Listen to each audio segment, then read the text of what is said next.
All right, welcome to WFMY News 2 North Carolina primary election coverage, streaming live on WFMYnews2.com, on our WFMY News 2 app, of course, along with the WFMY News 2 YouTube and Facebook pages. I'm Tanya Rivera. I'm joined alongside Ben Briscoe and Leah Wilson. So we've got all the numbers starting to come in from early voting right now. There's already some big races in the works that we're going to get right to. It's a full night here on our digital platforms. Yes, and I'll be bringing you all the trends, what's happening on social. And if you are joining us on Facebook, make sure that you leave a comment so we can get back to you. That's right. Okay. We also have team coverage of the biggest matchups in our area, including the Greensboro mayor's race, the Guilford County sheriff's race, and the Guilford County school bond referendum. Now, throughout this night, we're going to be heading to each one of our reporters live for the latest developments and for our candidate check-ins. UNCG political science professor Dr. Tom Little will also be joining us live as well in studio with feedback and insight on the races and what's at stake. All right, what we're going to do is we're going to have a social media check-in as well, because Leah is going to talk about what folks are buzzing about in coming up in just a few moments. But really what the folks are buzzing about are is the Senate race, because it has been called. So this is what we want to show you. The race for U.S. Senate, one of the races we are closely watching tonight. WFMY News 2's Kevin Kennedy following candidate Democratic Sherry Beasley, the presumed Democratic nominee. Her main opponent, State Senator Jeff Jackson, left the race in December to give his support to Beasley. All right, let's hear from Kevin Kennedy. Yeah, good evening, guys, from Raleigh. It was expected to be a big night for Sherry Beasley, and just moments ago, the official announcement that she has been named the Democratic nomination for the Senate. That word coming just a short time ago. Last I checked, she had an 85% of the vote lead, more than 200,000 votes. Her closest competitor, only 7,000 again. This vote has been called in favor of Sherry Beasley. It was expected to be a big night for Miss Beasley, and it certainly has turned out that way. This is a lady who has kind of prided herself on this election, already kind of focusing on the general election and what really could be a historic night come November. She would become the first black North Carolina senator in our state's history. Miss Beasley expected to take the stage at some point tonight. When she does in fact take the stage, we will do our best to bring it to you live, and if not, we will certainly bring it to you shortly thereafter. For now, though, we're live in Raleigh at the Democratic Watch Party, where Miss Beasley has been named the Democratic nomination for the U.S. Senate. I'll toss it back to you in the studio. All right, so the three candidates, main candidates on the ballot for the Republican ticket are U.S. Congressman Ted Byrd, former North Carolina Governor Pat McCrory, and former U.S. Congressman Mark Walker. Ted Byrd from Rural Hall, and he represents North Carolina's 13th district in the U.S. House. WFMY News 2's Grace Holland is following him, and he has been called by the Associated Press the winner. Yeah, Tanya, a lot of excitement just going through the crowd in the last few minutes here as we learned that Ted Byrd has won that Republican nomination for this Senate seat. I'm going to pan around here so you can see some of the supporters that are out here. Just a few moments ago, there was a lot of cheering and clapping as they started to learn that the race was called. And we are expecting Representative Byrd to be speaking here shortly. We don't have an exact time on that. We were told that U.S. Representative Dan Bishop and Lieutenant Governor Mark Robinson will speak as well. They will be speaking before Byrd goes up to speak on this stage back here behind me, and we will bring that coverage to you live as it comes to us. Live in Davie County, Grace Holland, WFMY News 2. All right, so this race has been called, and so much earlier than any of us had anticipated, for sure. All right, Ben Briscoe, let's take a look inside the numbers about what's going on. Tanya, when we talk about early, check this out. Just 1% of precincts are reporting right now from their early voting numbers. Here's the deal, though. There is an overwhelming number of votes coming in for both Ted Byrd and Sherry Beasley. Check this out. Ted Byrd right now has 56% of the vote. The next person behind him, Pat McCrory, is behind already by 74,000 votes statewide. So that is a huge gap right there. When you look at the Democratic side, it gets even bigger than that. We've got Sherry Beasley with 84% of the vote. Behind that, James Carr, more than 200,000 votes behind. That is part of the reason why the AP checked off those races so early on tonight. Hey, there's a lot of other races that we definitely care about in our area too. Let's hop right over now to some of the local races. Guilford County, the sales tax race, it is neck and neck at this point. Check this out.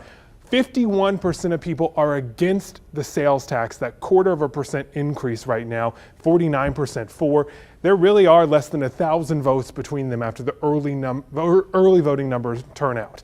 When we look at the school bond, 66% say yes. So that means if that does hold true, they're gonna have to find a way to pay for it with this situation. We'll see as the night goes on if it stays that way. Also, I want to show you the mayor's race right here. A lot of interest in this in Greensboro. The top two candidates here move on to the next race. We've got Nancy Vaughn, 46% of the vote, Justin Outling, 34% of the vote.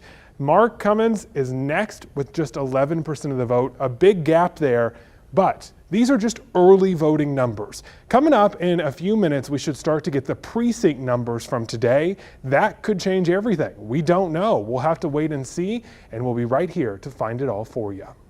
All right, I love getting that inside look at those numbers. All right, what we're going to do now, we're going to go back to that U.S. Senate race because we have our reporters live with the top candidates. And we know that the race has been called for Ted Budd. What I want to do now is get to former Governor Pat McCrory's camp. That's where we have Avery Powell to see what the response there is from calling this race so very early.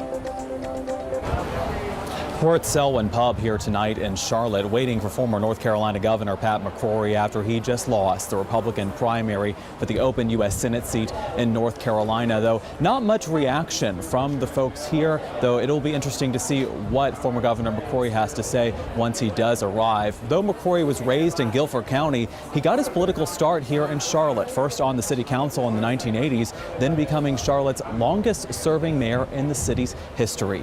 He won the governorship in 2013, but then was ousted by Democrat Roy Cooper in 2016. He was actually the first sitting governor to ever not win re-election. He was running on campaign issues, including more funding for the border wall, an anti-abortion stance, as well as wanting to balance the budget. So, as I've mentioned, we are still waiting for him to arrive and to hopefully speak on his loss tonight, and we'll be live here with what he has to say. All right, and so the good news or the bad news, depending on what it is, traveling fast through each one of these camps. We want to get to the other top contender, or at least what was a top contender in this case. Jenna Kurzina is with Mark Walker's camp.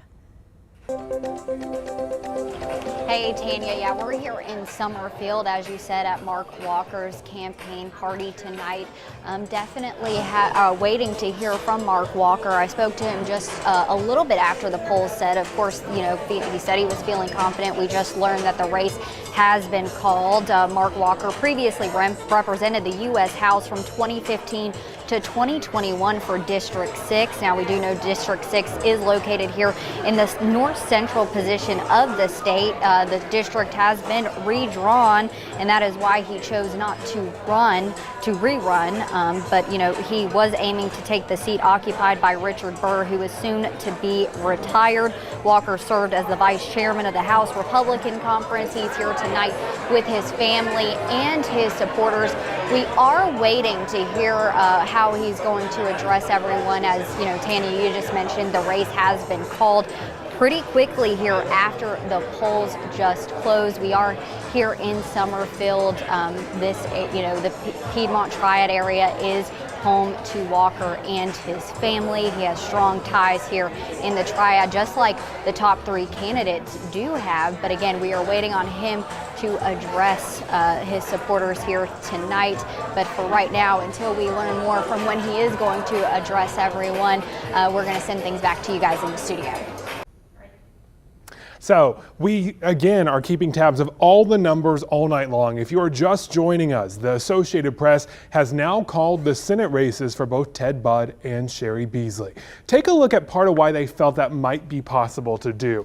Right now, Ted Budd has 56% of the votes with early voting numbers. If you look right under him, Pat McCrory is behind him by more than 77,000 votes. That is a huge gap. Over on the Democratic side, it gets even bigger. We've got Cheri Beasley leading by more than 219,000 votes. You can see that lead pretty solid for her across the entire state.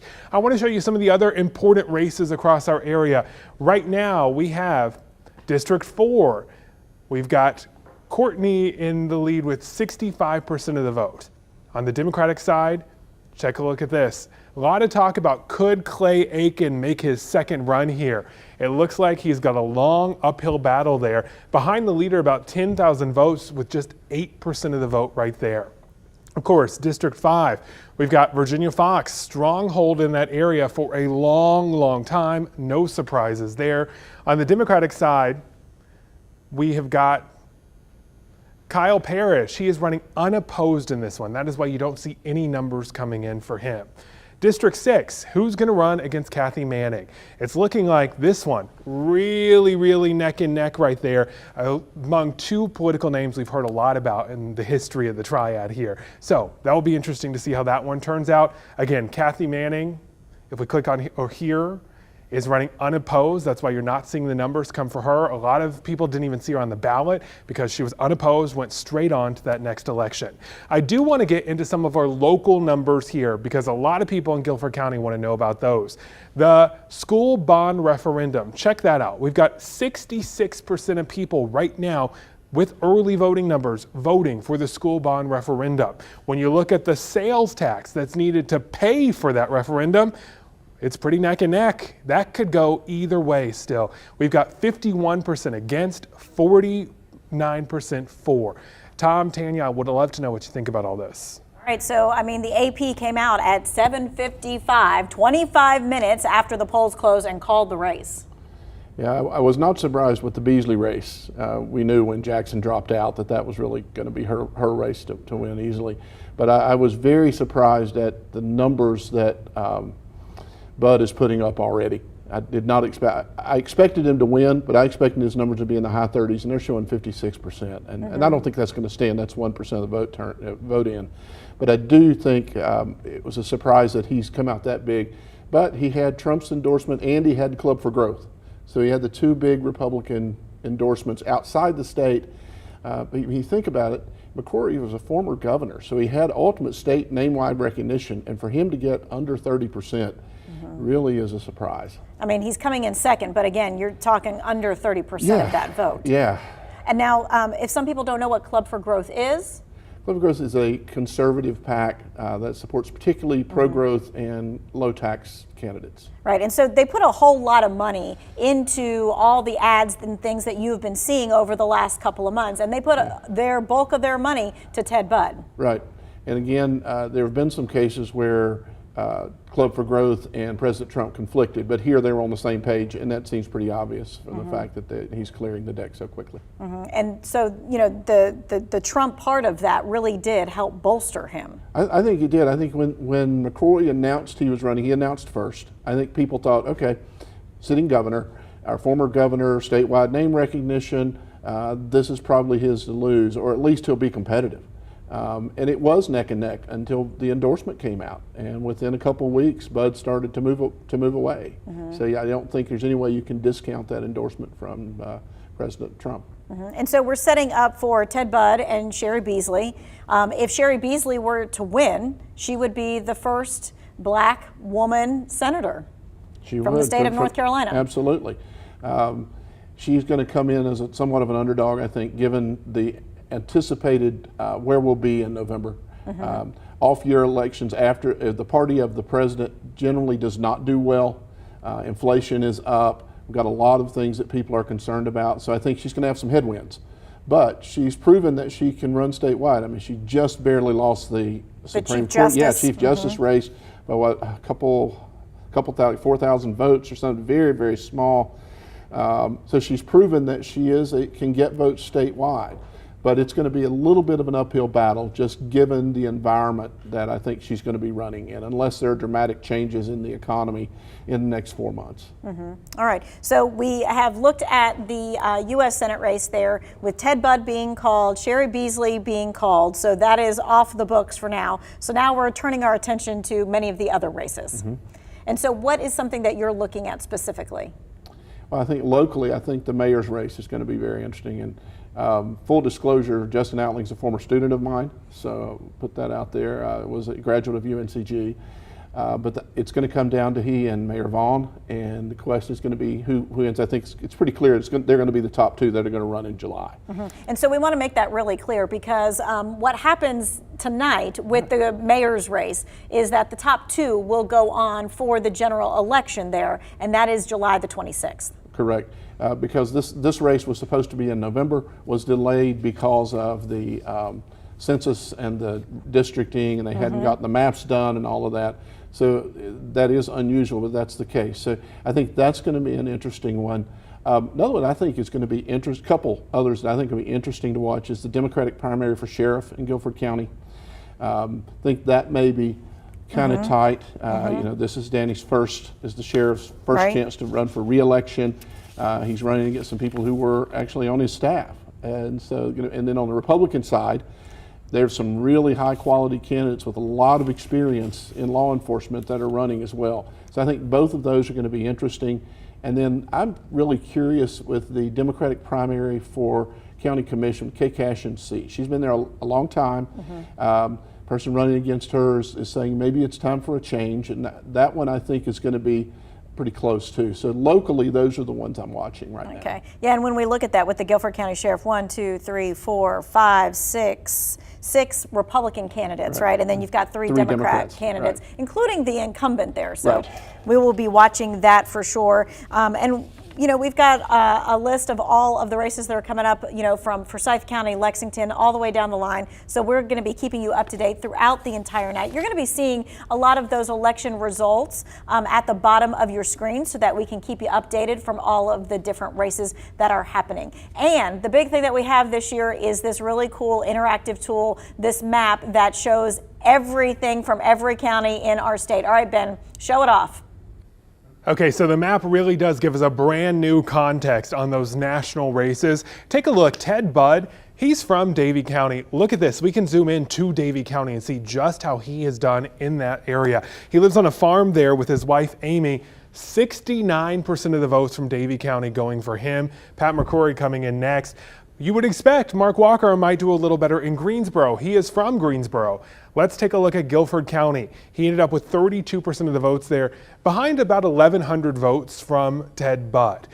But this is the national picture. I do want to get to those local races too that Tom was talking about. For this race with Kay Cashin, the Guilford County Commissioner at large, it is really neck and neck right here. We've got Greg Drumright. You might remember him from some of those protests with the Confederate monument over in Graham. 51%. Kay Cashin, longtime commissioner, 49%.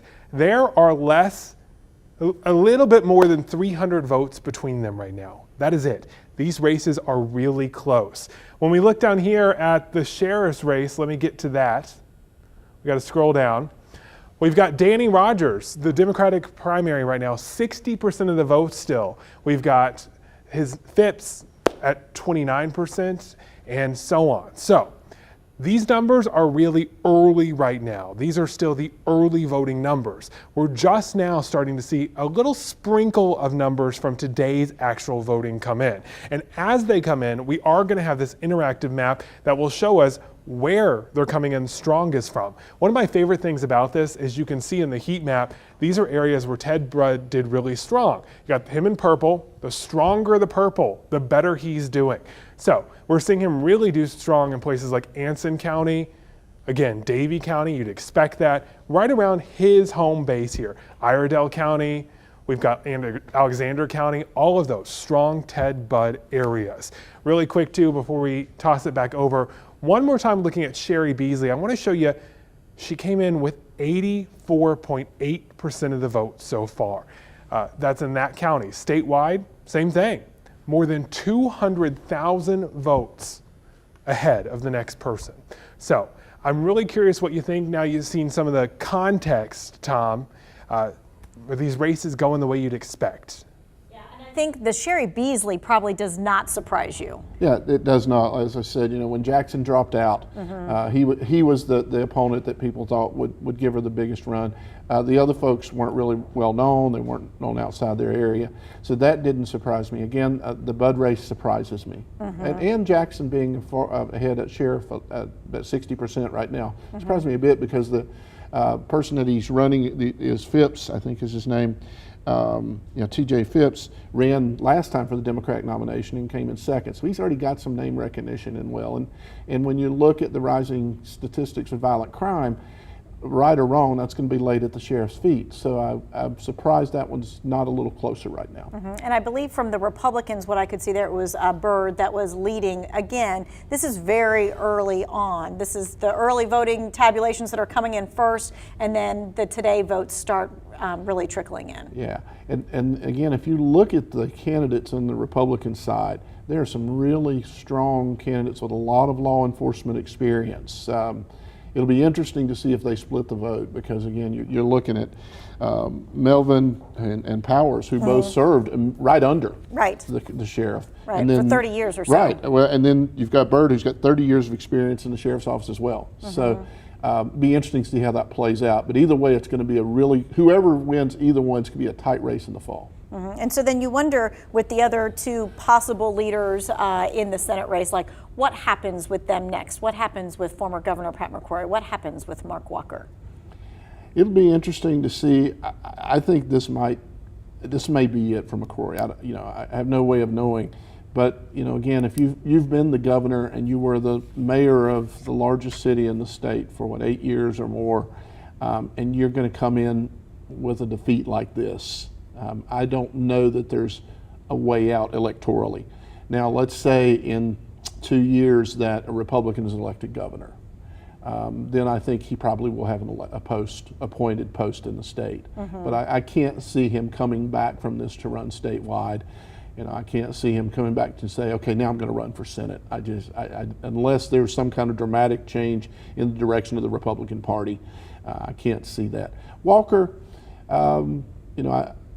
he can still probably look at maybe a House seat in a couple of years in terms of maybe where the districts, because these districts are still not final. We don't know what's going to happen with these districts. Changing a lot. If they redraw these districts, he may have a shot. But I don't see, I don't see another Senate seat up. Tillis isn't going anywhere, I don't think. So I don't think they're going to another Senate seat.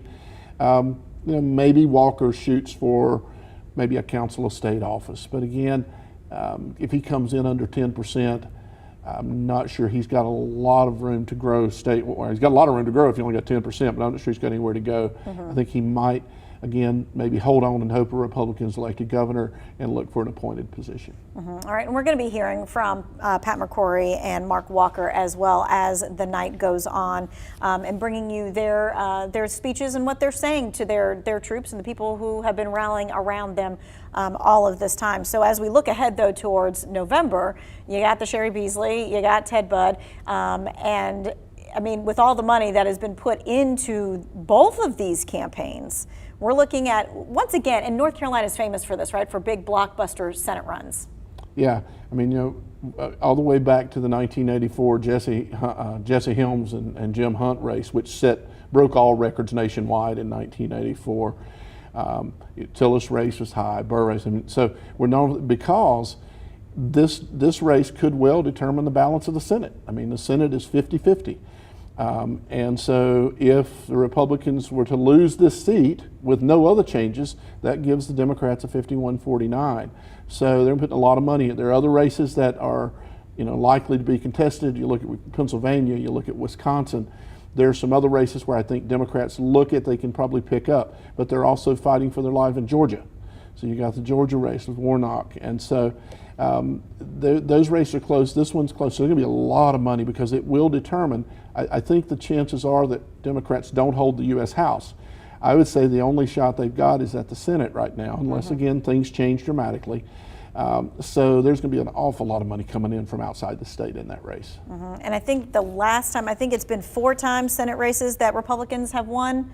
I believe. So Since Kay Hagan. Since Kay Hagan in would have been 08. I think that's right. I'd have to do my math, but I think it's 08. as we're trying to get all of our numbers in our heads for sure. Yeah, because Tillis won 2 years. Yeah, so 2008 when Kay Hagan won was the last Democrat to win a statewide Senate race in the state. So now Mark Walker, of course, was running for the Senate because his district got changed. His District 6 got changed. Kathy Manning now has that seat. And so we're looking at who's going to be coming out, surfacing there in that Republican primary there to face Kathy Manning. Yeah, I think Ben showed a while ago that it's a very tight race right now. To be honest, I don't know that really I don't matters. mean to interrupt you, but Sherry Beasley is making her acceptance speech. Let's go right there. Somebody's like, you can't stand speak. Nothing's gonna hurt you the way the Thank you, North Carolina!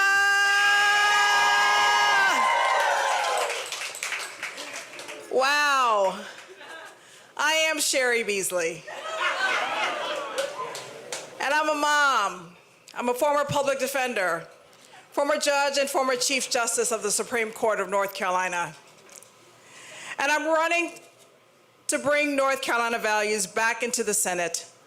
And I am honored to be your nominee.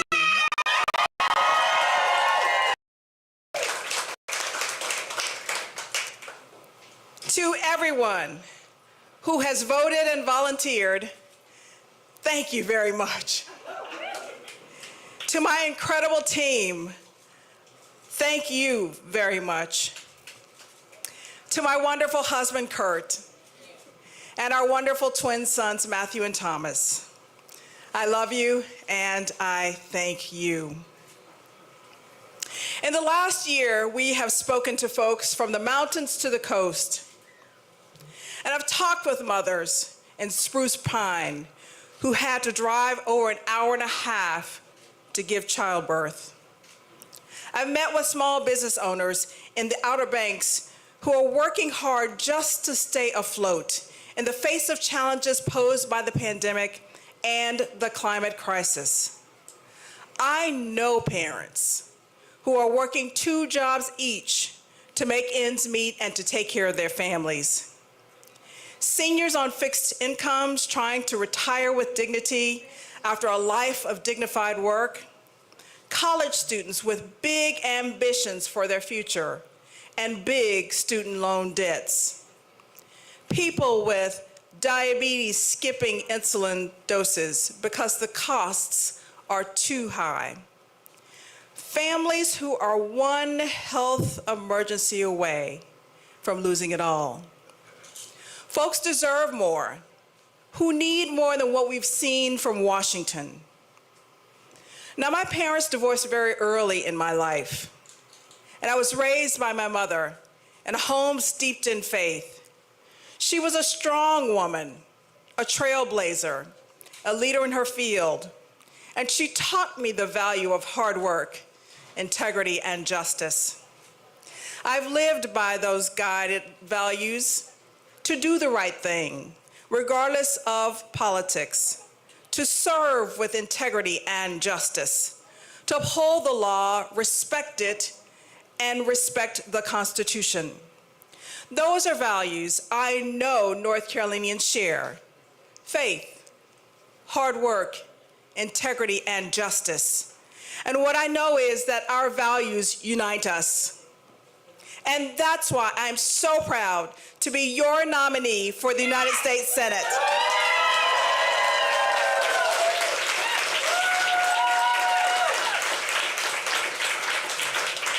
Because while Washington is divided, people here are not. While Washington focuses on special interests and corporate cronies, the people of North Carolina are focusing on working for our families and strengthening our communities. While Washington focuses on pointing fingers and passing blame, the people of North Carolina focus on working hard and getting things done. My mom taught me about hard work. And you know what else she taught me? That there are no shortcuts.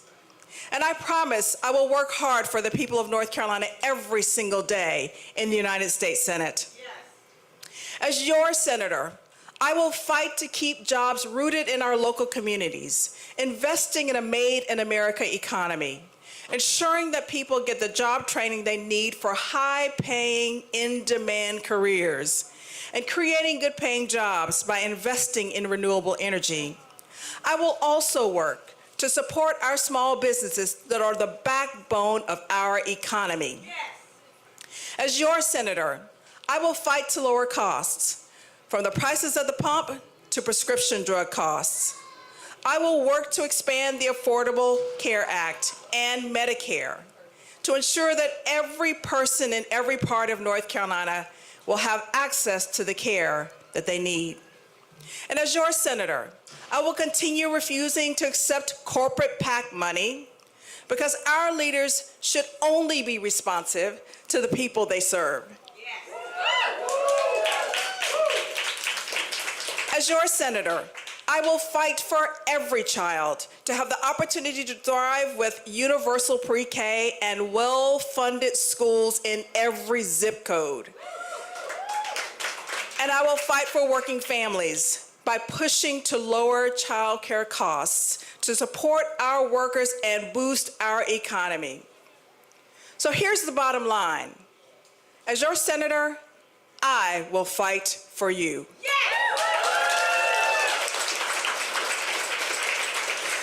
And if it wasn't clear what's at stake in this election before, it is now. My opponent in this election has made it clear that he will not put North Carolina first. He will not fight for what we need and for what we want. And he will always put his own ambitions and the corporate special interests funding his campaign over people of this state. And we know my opponent and his allies will continue to distort and demean and pour millions of dollars into disgraceful attacks intended to trick voters, rather than fighting for the people or working to make our lives better. That's not what we need, and we absolutely cannot afford it. That's why this election is so important. Now, I'm not telling you that winning will be easy. It's going to take a lot of work. I've never backed down from a tough fight, and I won't back down now.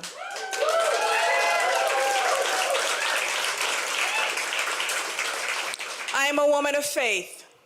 My faith teaches me that where there are challenges, challenges produce perseverance, and that perseverance produces character, and character produces hope. Hope is purposeful because it is grounded in love, God's love.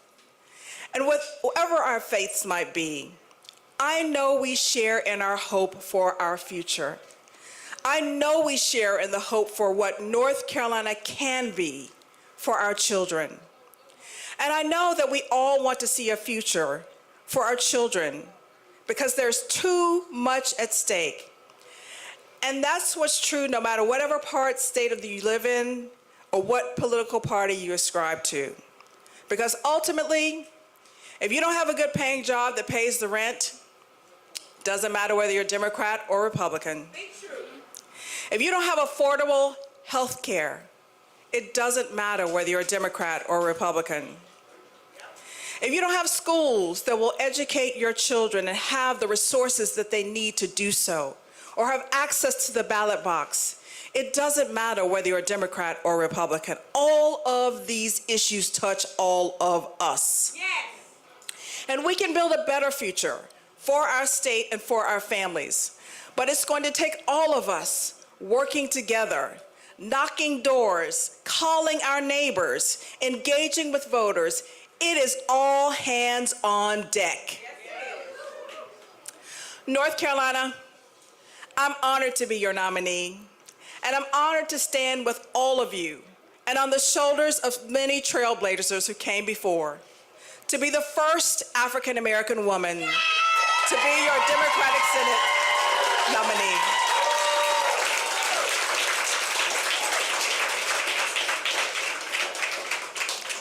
North Carolina, this is our moment.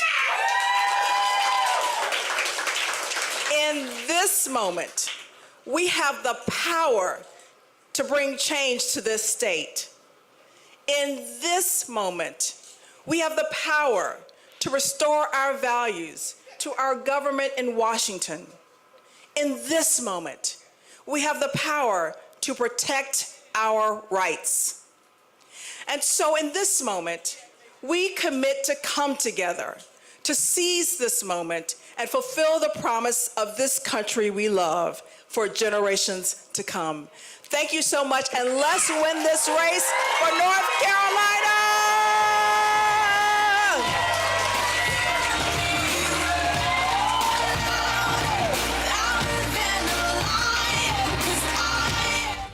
All right, so you were just listening to Sherry Beasley and her acceptance speech, and your initial thoughts?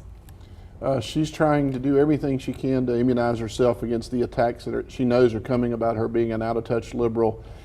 She's talked about North Carolina values, faith, all of those moderate positions that North Carolinians love. So she's trying to immunize herself. I was struck by probably as much what she didn't say as what she did say. There was no single mention of President Biden. There's no single mention until the very end when she said, I'm the first African-American Senate candidate to be a Democratic nominee. That was the first mention of party for her. Also struck by the fact that she would not name her opponent. She just said, my opponent, and she would not name President Trump. Almost felt like Harry Potter, he who shall not be named.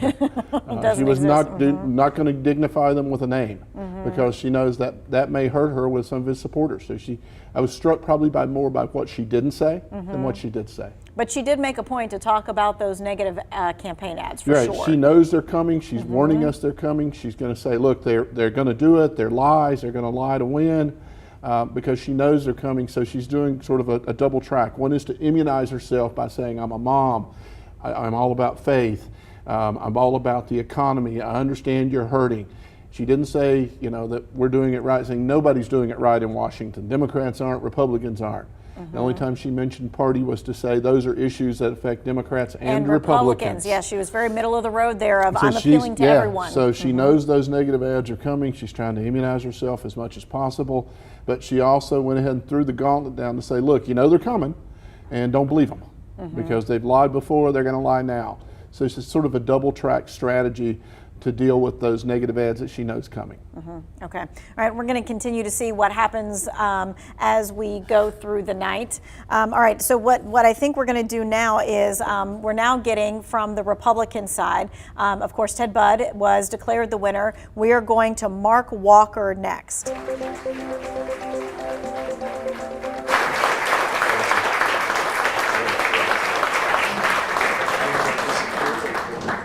I don't know where the best place. Let me get out here where I'm in the middle of everybody. I'm comfortable. Well, first of all, thank you all for taking not just tonight, but so much time that you have committed to this. Let me start with acknowledging our staff there. Juan Plites, our political director there in the back. Shayna Gowers, are really everything from office manager to schedule, you name it. Elizabeth Smith, saw you floating around. Campaign manager. We've had some other people come out. In fact, we've had some of the volunteers put in as much work as you would think they would be getting paid. This is new for me, all right, so I don't like it. 5-0 so far, until tonight, 3 general elections and 2 primaries, and it is not very comfortable, I will tell you this. But it likens me back to I had a chance at small school to play quarterback in high school, and we did win a championship. But the greatest game that we ever played, we lost. And we had scheduled a game. We had an open date with a private school, Alabama. We were a small school. What we didn't know was they were the 3A state champs until we pulled into Montgomery, Alabama. And we passed the stadium once because we thinking that there's no way that would be where we were playing, because the band was playing and everything else, and they had like 6 or 7 points had scored all year long. They were just a powerhouse. Well, long story short, we ended up losing 40-something to 20-something, but it was the greatest game that we ever played because we left nothing on the table. And I thought about that today. As much as it stinks, as much as I hate it, for many different reasons, We left nothing on the table when it came to the traveling. I think we got close to 80,000 miles.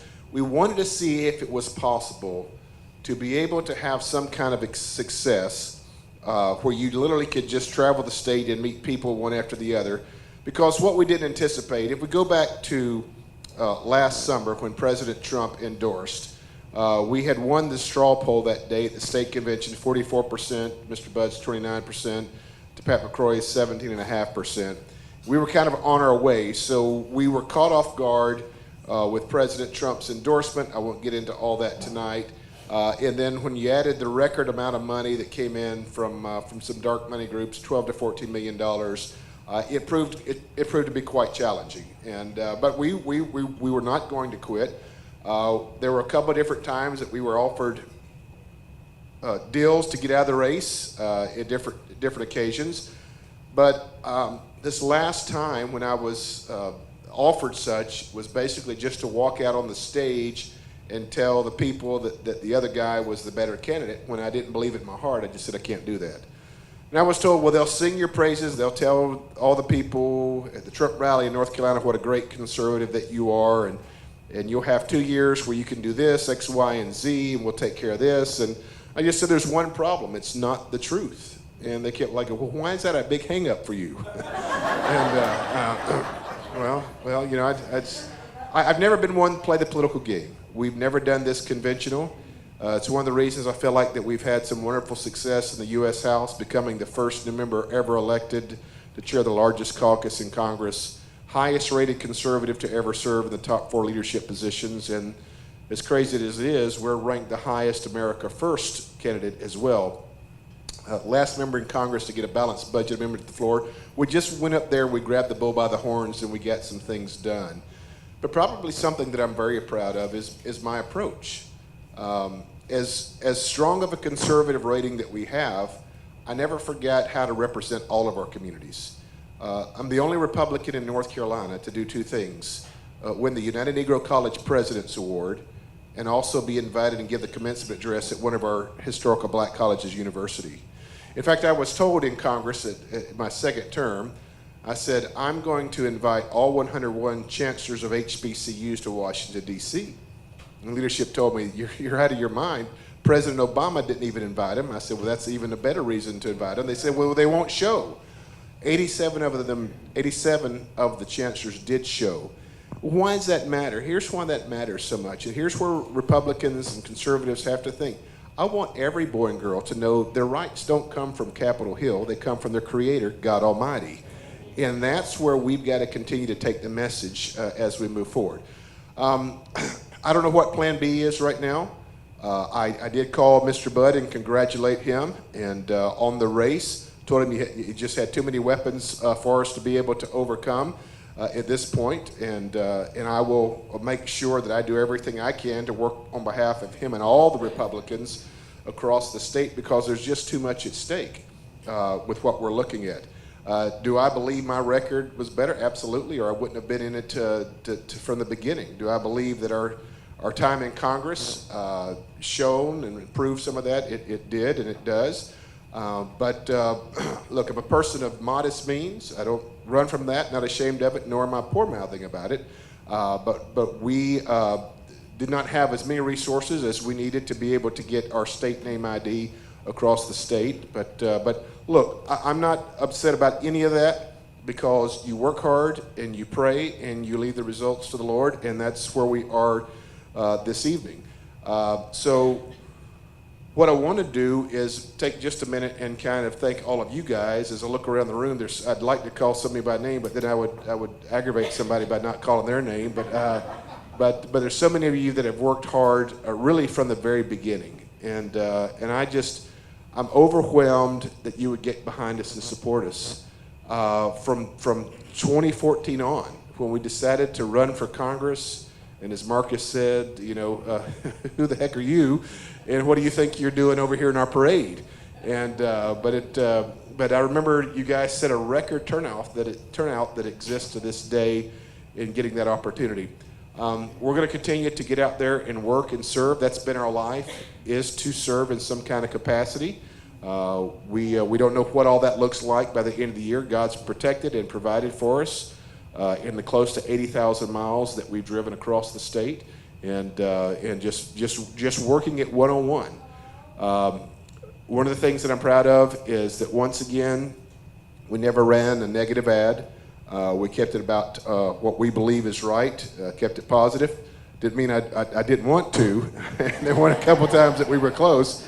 But I did reach out to the president of the Club for Growth, the last ad that they ran, and told him what I thought of it. But we wanted to keep it positive and moving forward. So I'm going to open up for just a couple questions, and then we're going to let you guys get on with your evening. If you've got a specific thing about the race, about the journey, I will tell you this.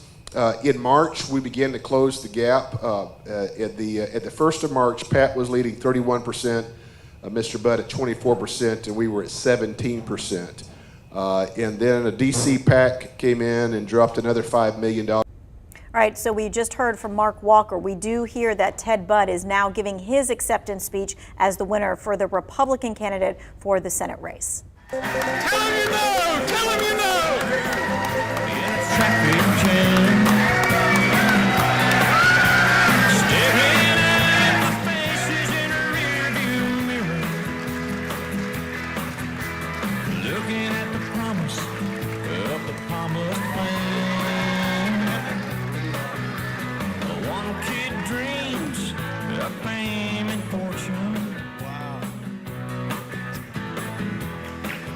Wow. Well, Dan, I was listening to you, and we do like to go to bed early in Davie County. Look, I just want to thank my friend Dan Bishop. You know, Dan, you were my first endorsement, and I'm still honored to have your support. Lieutenant Governor Mark Robinson, you are a dear friend, and your support is humbling. I can't wait to watch you achieve even more in this great state of North Carolina.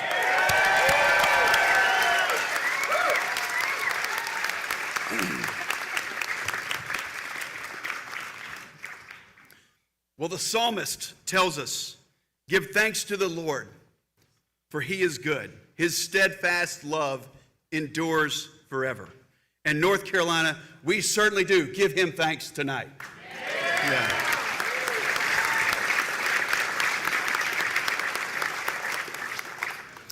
So I want to begin by thanking my wonderful wife, Amy Kate, for her love,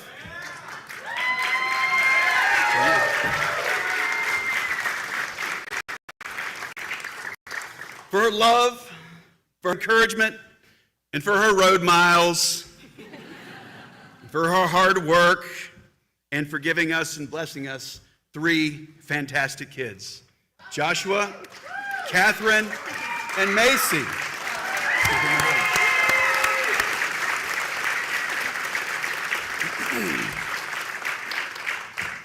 Well, you all have kept this primary fun, and you've kept me grounded, because when I get home, I get reminded that there are still dishes to do and trash to take out.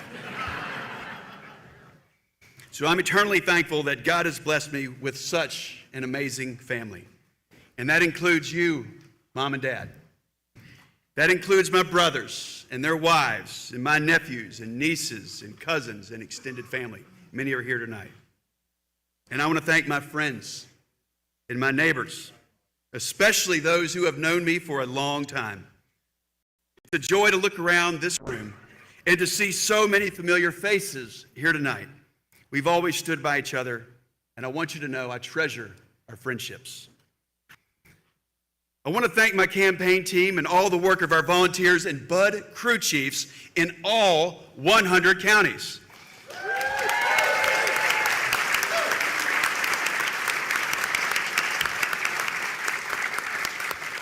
Because without your hard work, we would not be here tonight.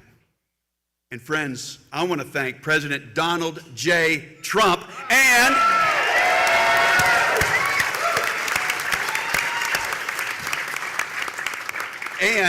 his entire family, including Laura Trump, who is a native North Carolinian with a powerful voice of her own. She and the president helped me back in 2018 when Nancy Pelosi targeted me in a tough Republican district. And then in 2020, we worked together to elect other Republicans up and down the ballot and across our state. So when President Trump endorsed me last year, he said, Ted, I'm endorsing you because you never wavered on America First policies. That America First agenda, it led to historic job growth, wage growth, and prosperity for all Americans. And I pledge to my fellow North Carolinians, I will never waver when it comes to fighting for the forgotten men and women in this state and in this country.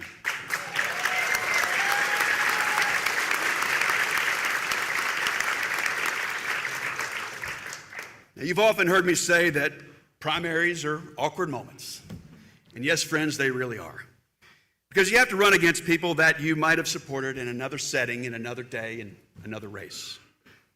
But I want to take a moment, I want to recognize those men and women right now. Governor Pat McCrory, I thank you for your service to our state as governor and for your time as mayor of Charlotte. You made Charlotte better, and you made North Carolina better. So thank you. Congressman Mark Walker, please, give him a hand.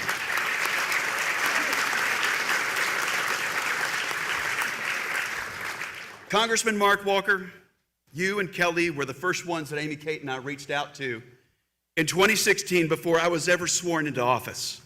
The four of us had dinner not too far from here, and so I want to thank you for your early help. Your loyal supporters will be critical to helping us take back the U.S. Senate, and I want to humbly ask for their prayers, for their support, and for their vote this fall. To Marjorie Eastman, I thank you and your husband for your service to our country. Your commitment to citizen service, it is a model for us all. You know, there were 14 Republican ballots that put their name forward in this primary, and I'm absolutely honored to be the Republican nominee.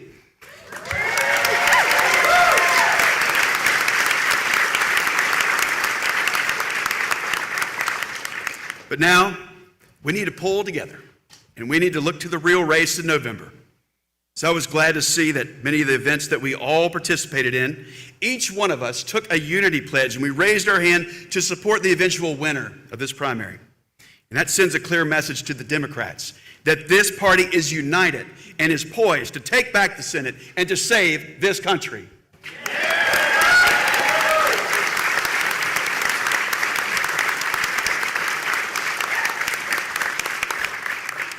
Early on in this campaign, I told my team that I wanted to visit each and every one of our state's 100 counties, not just the ones with the highest populations or with the big TV markets. Friends, I've just got a view of politics that a candidate needs to look voters in the eye and ask them for their vote.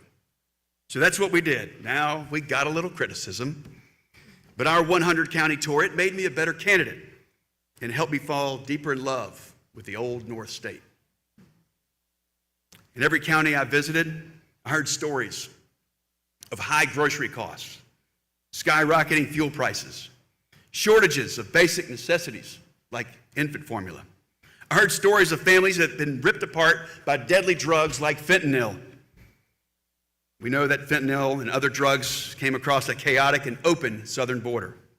I heard about crime waves that turned safe neighborhoods into deadly battlefields. My friends, I'm sure all that chaos is completely unacceptable to you, and I want you to know that it is completely unacceptable to me.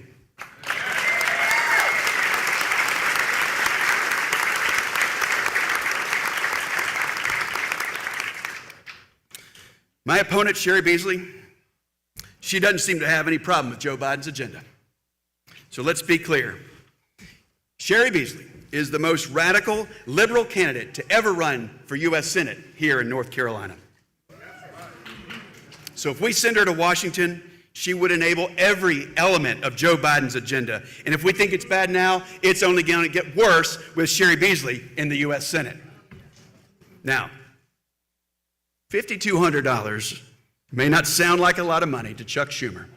It may not sound like a lot of money to Joe Biden or to Sherry Beasley. But that's a lot of money to most folks here in North Carolina.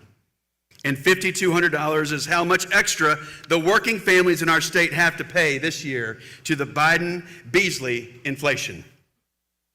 And that's what voters are going to be thinking about when they go to vote in November. Voters here in North Carolina, they're going to be thinking about the chaos at our southern border. And some folks will say, well, you're not a border state, so why do you even care?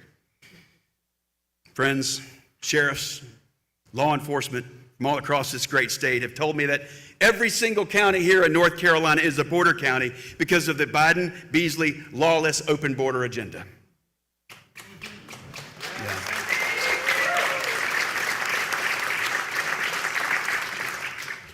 Deadly drugs are flooding in, human trafficking is increasing, and the cartels are trying to gain even more control of our borders.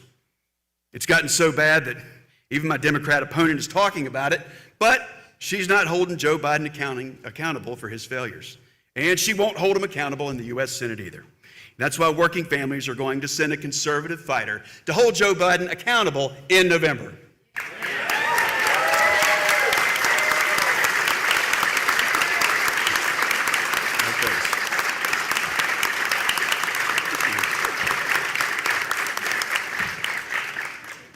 Well, we got an amazing crowd here tonight, and I bet some of you all drove from a pretty long ways. This is a big state, isn't it? Anybody fill up their gas tanks today or this week? Oh, I hear you. So let's talk about gas prices. One of the first things Joe Biden did as president was to shut down domestic energy. And now we pay some of the highest fuel prices in history. Because of the Biden-Beasley agenda, farmers are facing skyrocketing input prices, and that raises prices for everyone trying to put food on the dining room table. Ladies and gentlemen, under Joe Biden, America is woke and broke.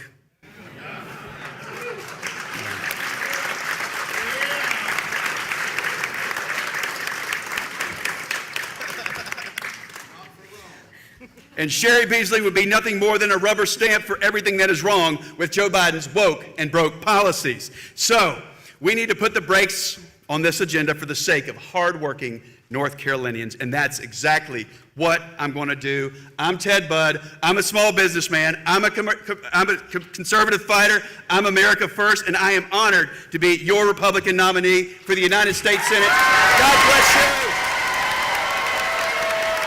And may God bless the United States of America. All right, so we just heard the acceptance speech from the Republican candidate for Senate, Ted Budd. Very different than the acceptance speech that we heard from Sherry Beasley. Absolutely. The first part wasn't that different. First part was kind of conciliatory, talking about how great the campaign was. Staff, he mentioned Trump, but it took him longer than I thought that it would take him to thank Donald Trump. But the last 10 minutes or so, I mentioned with her that she was already trying to immunize herself against the attacks of her being a radical liberal that were coming, and they came 10 minutes later. The most radical liberal Democratic candidate ever run. There's now a new political animal called a Biden-Beasley running around out there that's controlling everything apparently. Talking about the Biden-Beasley this, the Biden-Beasley that. He's going to do everything, where she never mentioned Biden. He's going to do everything possible to tie her to this administration. And then he, of course, appealed to all of his fellow Republican candidates saying, okay, we need your help. Yeah, he did, he reached out. I thought it was interesting, if you listen, when he mentioned McCrory and thanked McCrory for his service, best I could tell, there was no applause in that group. When he mentioned Walker, he got some applause. I think there's a big divide, and he can talk about unity all he wants, and I don't know that those people are going to vote for Beasley, but there's a big divide right now between the McCrory voters and the Budd voters. There was not a single applause that I could hear when he mentioned McCrory. Now, again, that doesn't mean they're going to vote for Beasley, but it does mean he does have a little bit of work cut out for him. And I think he can throw a little more red meat to his base because his base is bigger. He can win this race by appealing primarily to Republicans and Republican-leaning independents. She's going to have to reach across the aisle a little more and pick up more independents or lean Republican. So she's going to have to stay towards the middle, and he's going to do everything he can to paint her as a radical liberal. And no doubt we will see those campaign ads. We will see those campaign ads starting very soon, and by November, we're not going to want to turn our television on except to watch Channel 2 News. Well done. Well done. All right, Ben, let's take a look at those numbers on that map. Thanks for the plug, Tom. So we're talking about playing to the base for Ted Budd. Well, you heard over and over he talked about President Trump, the endorsement from Trump. A poll last week showed that 61% of North Carolina voters said an endorsement from Trump actually helped sway them towards voting for someone. Those are North Carolina Republicans in that Emerson poll. Take a look at Ted Budd's path to victory here. You know, you expected him to do well in places like Davie County, where he lives with his wife Amy on a farm, and over in Forsyth County, where he owns the gun range. But actually, he has done extremely well in every single county in the state when we turn on this map, except for one, Charlotte. Well, that's where Pat McCrory's from, right? You expect that. He's got the radio show down there. He used to be the mayor in Charlotte. But take a look at the numbers in that county. Even within Charlotte, Ted Budd picked up 41% of the votes, just behind McCrory with 763. So a very strong showing from Ted Budd tonight. I do want to show you, though, one thing between the two parties here, since you've heard both Ted Budd and Sherry Beasley talk. We're looking at 418,000 total Republicans that came out for this primary. When you switch over to the Senate side, 348,000 votes so far. Now, we're still getting numbers in from today, but you can already tell there is a big gap there. One reason might be because pretty much everyone assumed Sherry Beasley was going to win, right? She was the presumptive nominee coming into this, and there was a whole lot more Republicans on the ballot. But there are still a lot of local issues that might have drawn people out too. Let's look at some of those really quick. We have got all kinds of local races coming in tonight too. Greensboro's mayor's race, right now it's Nancy Vaughn and Justin Outling. Nancy Vaughn, 46% of the vote, Justin with 35%. Now the top two in that race will go on to the next vote in July, the final vote there. Guilford County Commissioner at-large Democrat, neck and neck on this one. We are right there. Just a few votes separating them, but I do want to point out only 3% of precincts are reporting right now. So this could all change really fast as the night goes on. When it gets to the Republican side, Branson, big lead there, 71% to 29%. I'm going to skip down here to the district attorney general. On the Democrat side, we've got Avery Crump, 69% of the vote there. We've got the school bond issue. Take a look at this. Really interesting here.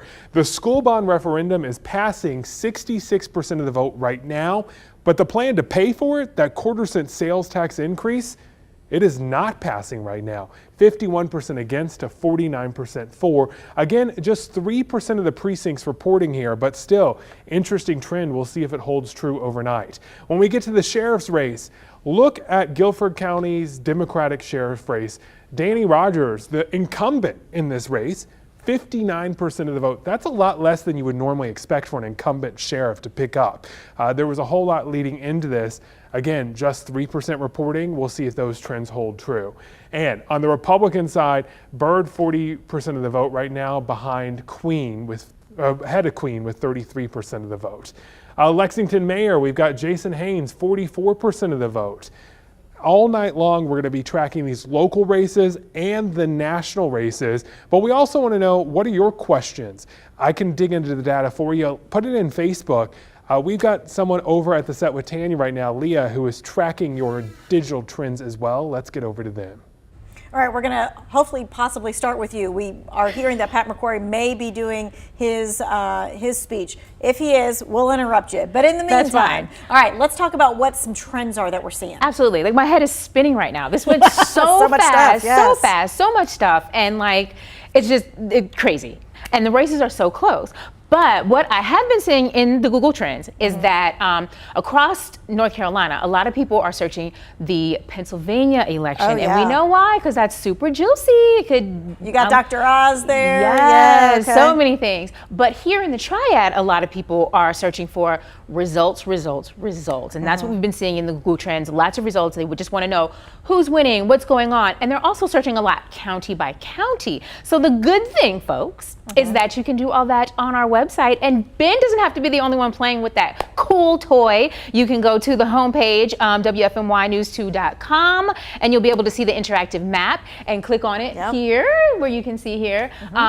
It's pretty cool, and you can narrow in and see how your county is voting. So yeah, I'm doing that right now on my laptop as well. So you can do that or on your phone. It works either way. Yes. Yeah, and that allows you to have all those election results like right there in your hand. All right. So I believe right now we're going to take a quick break. We're going to figure out what's going on with Pat McCrory, because I believe he is now speaking to his supporters. I love you, and thanks for putting up with all this stuff. And my entire family and friends I'm seeing from all over the state. I know the game, I've played the game, I've been played by the game, I've won the game, and I've lost the game. And tonight we lost, fair and square. That's part of what our great democracy is all about. And who would have imagined in 1978, when I was 21 years old, I moved 4 blocks from here to Villa Hermosa Apartments, making $900 a month for Duke Energy Company. Who would have imagined in 2022 I'd be here at the Selwyn Pub, having been a Republican city council member, a Republican mayor for 14 years, where we transformed a great American city, and where I was governor of the greatest state in the United States of America, where we helped save this state. I would have never imagined this, and neither would have my parents. And I would have never imagined that I would have had the opportunity to run for the U.S. Senate. And who would have known part of the game is politics is a tough sport, a very, very tough sport.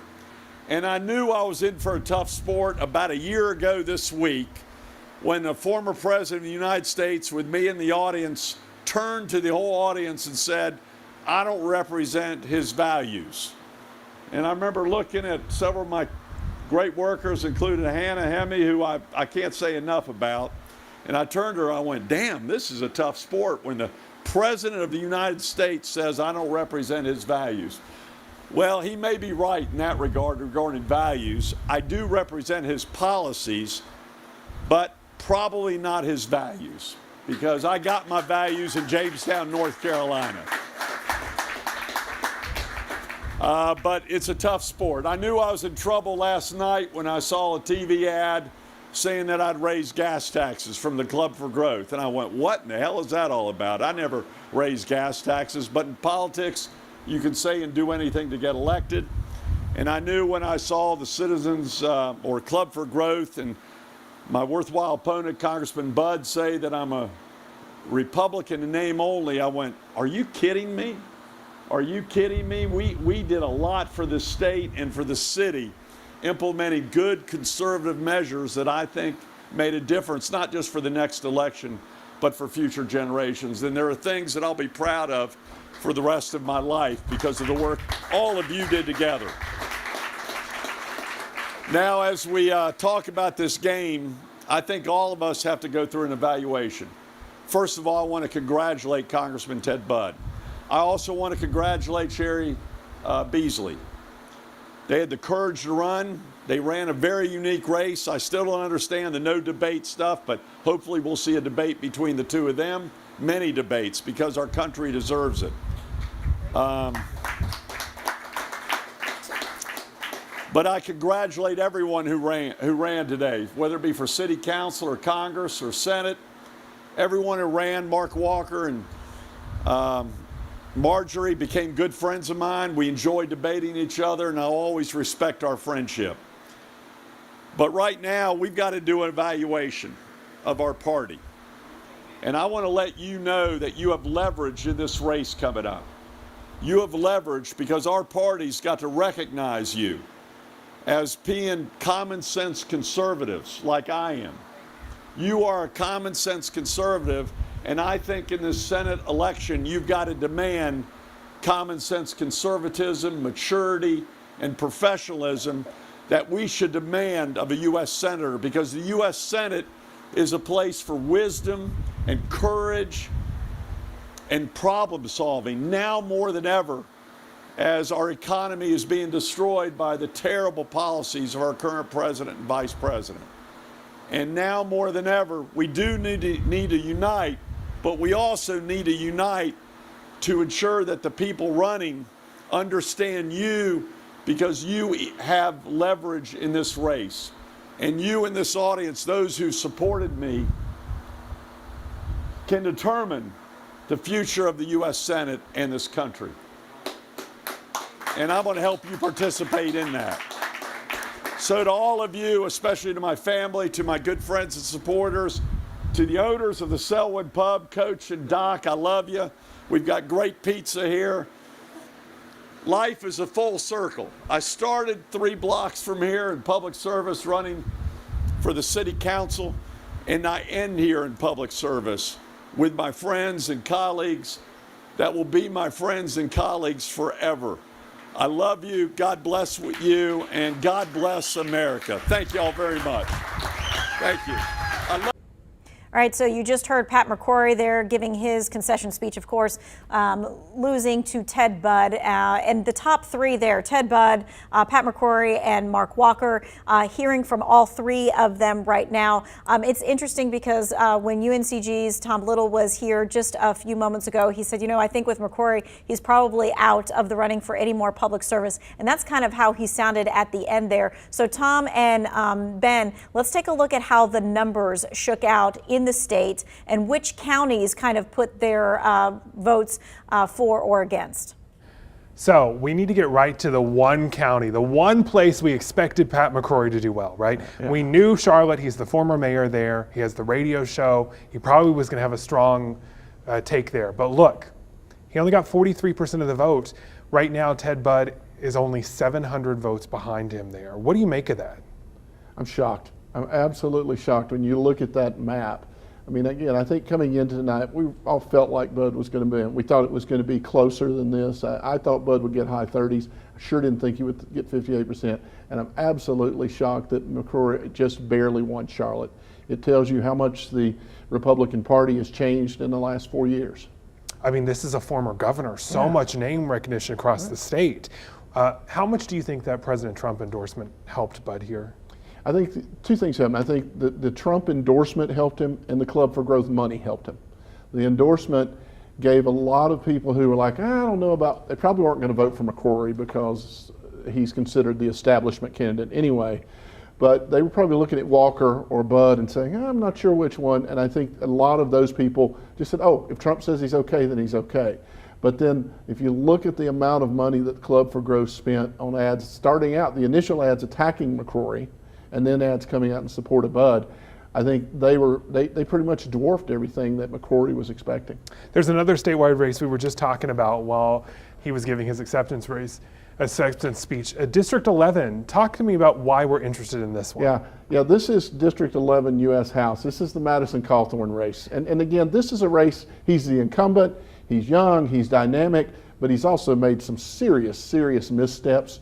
And look at this percentage right now. Yeah, he is losing right now 34% to, so about 4%, little under 4%, about 3,000 votes with around half the precincts reporting. But you know, this is an incumbent who should be winning, but he got Trump's endorsement, but Tillis has come out for Edwards. There's been a lot of internal North Carolina politics to sort of come out against him too, especially at like the state house, state senate level, a lot of those people. Yeah, well, and the interesting thing that we haven't really talked about in a long time is they initially drew this district thinking that Speaker Tim Moore was going to be drawn for him.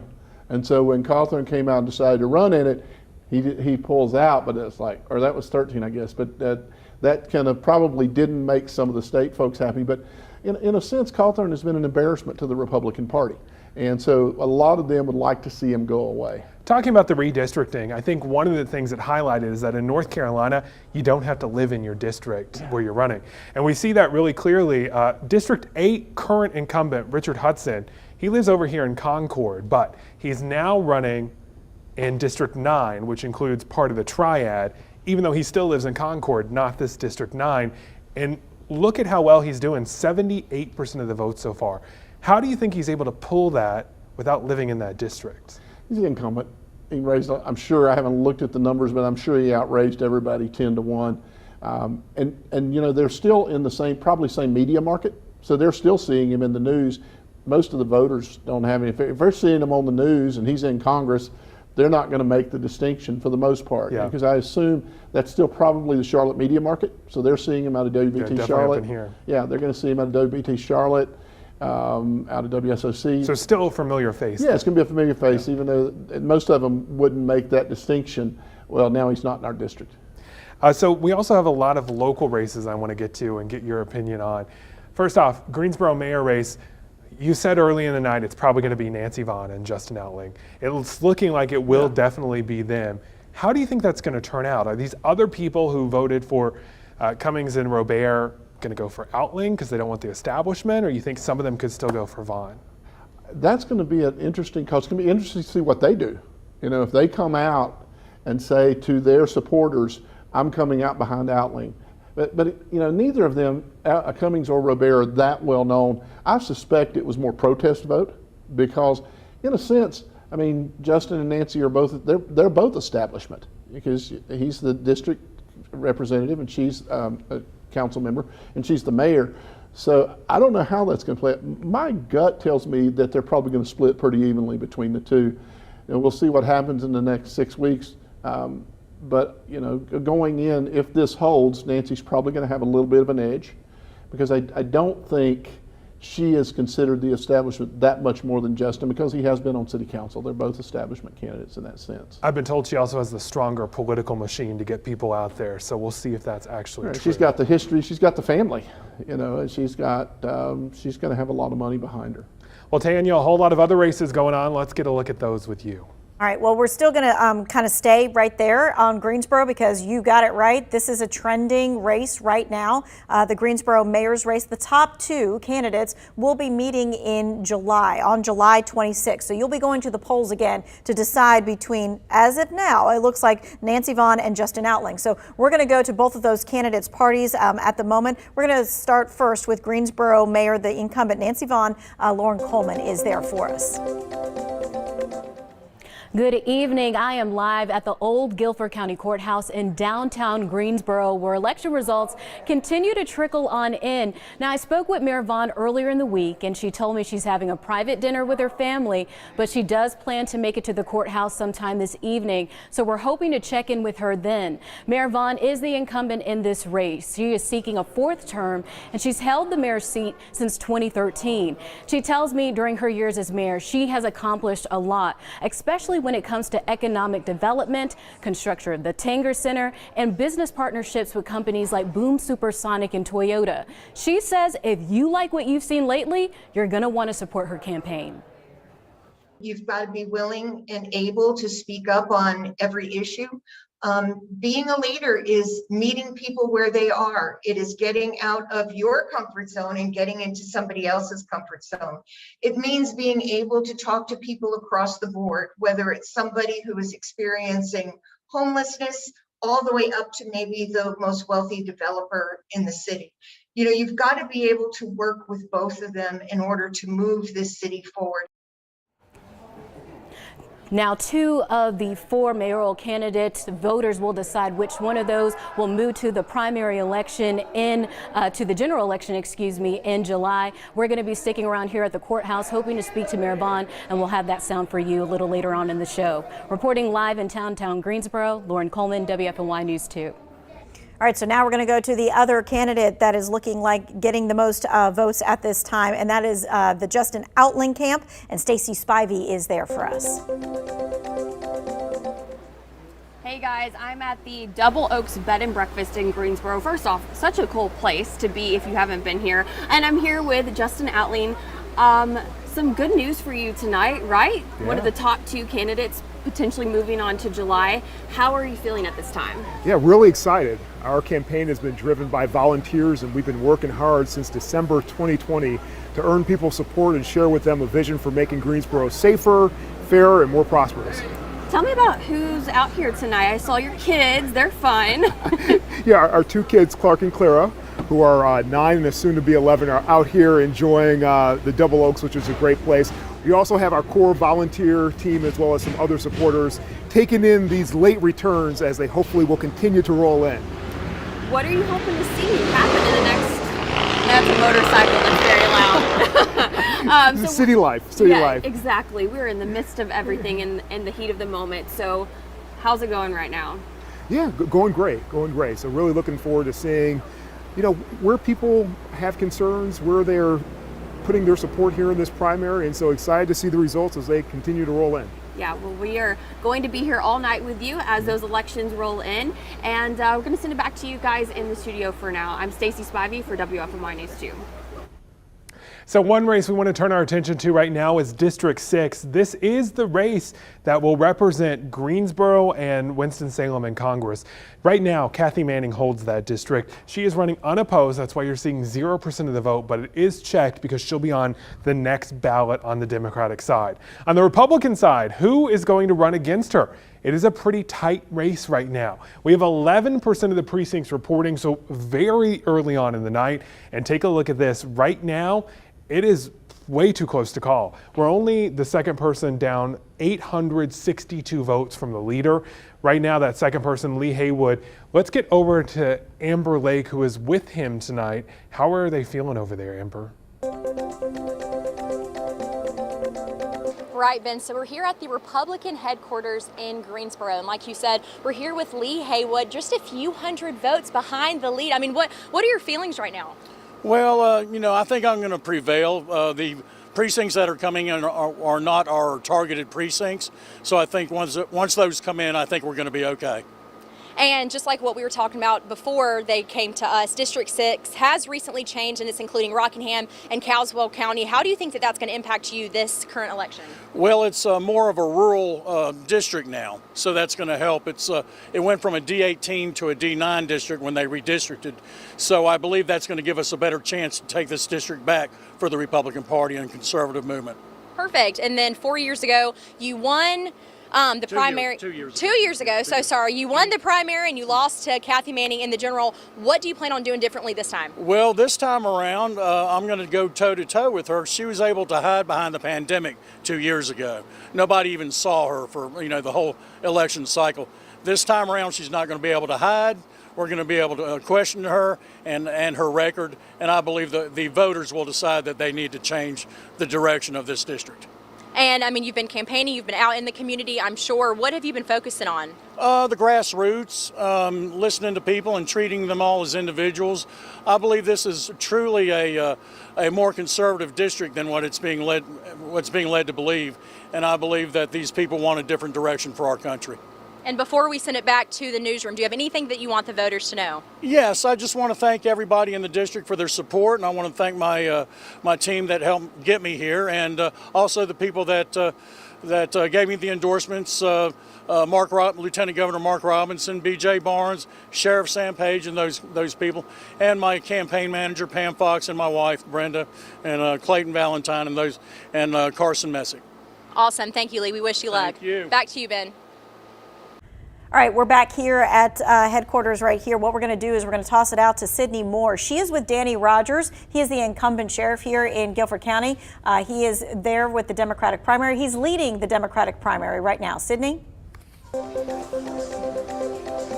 Yep, you're absolutely right. We are here at the Carolina Ale House where Sheriff Rogers is holding his election party. As you know, he was sworn into office in 2018, and now he is hoping to keep his seat as he is running against Juan Marrerez and also TJ Phipps. I'm here with him right now. Thank you so much for joining us here. Just go ahead and tell us, you are leading right now. Tell us how you're feeling. Well, I'll hold this for you. I feel good.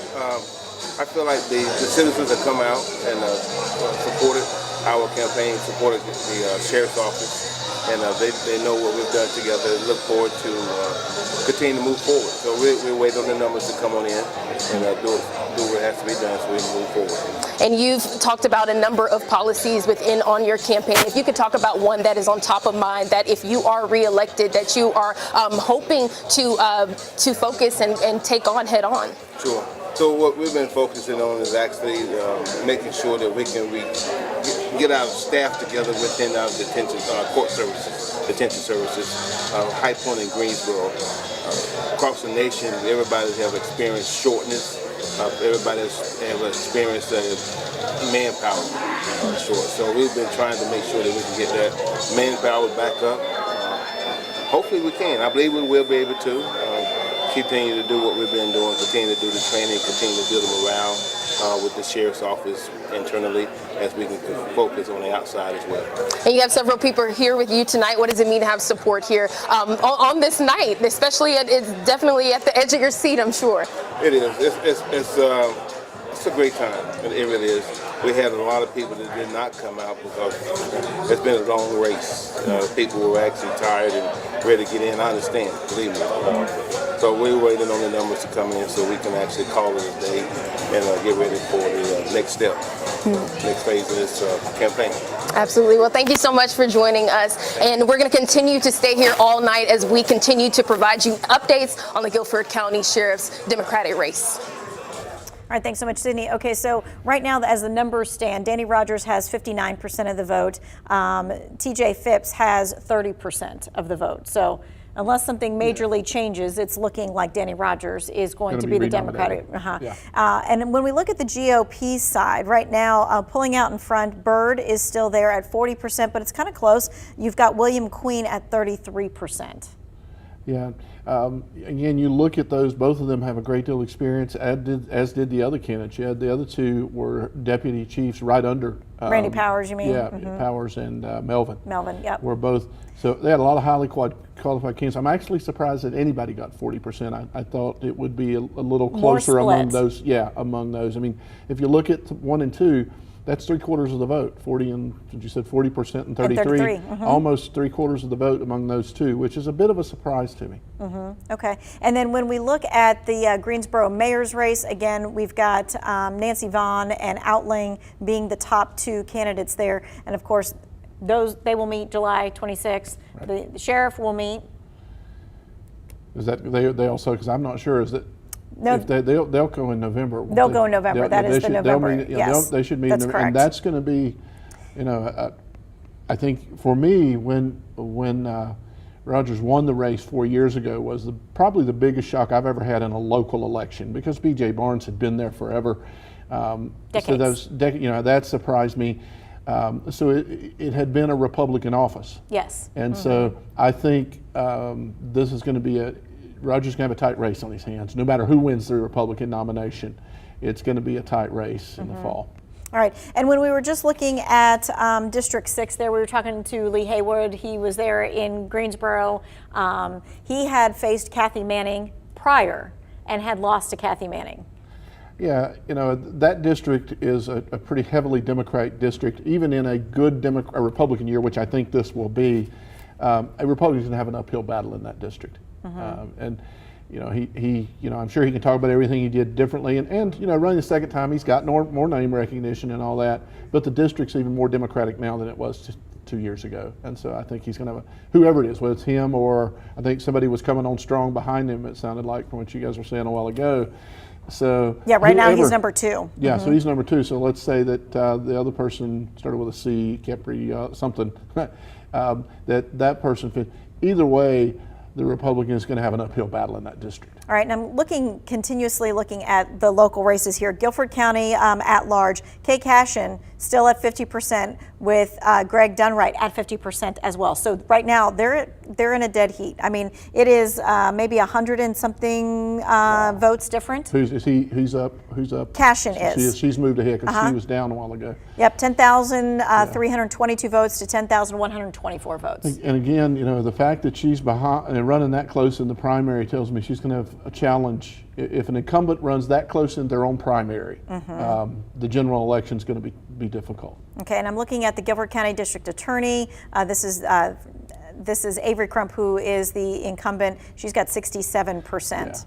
Yeah. Again, that's what you expect for the incumbent. So to see Kay Cashin at 50-50 is the shock.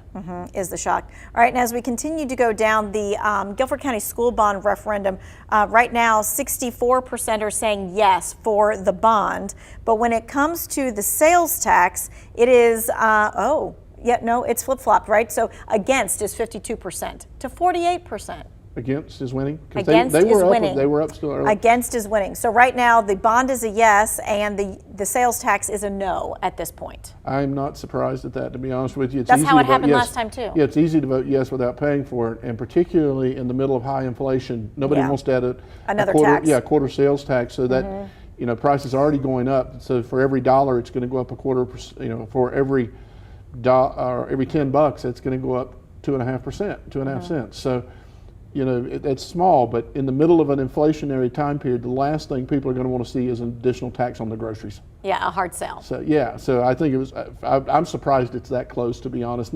Most people don't think about that you have to pay for what you're voting for. So they're just voting yes because we're all in favor of schools. But they don't think about that you got to pay for that through the bond. So I don't know what happens. I guess if the tax fails, does the bond then not? No, just like last time, because the bond passed last time and the sales tax did not, and so you have to figure out other ways to pay for it or to knock down that. Yeah.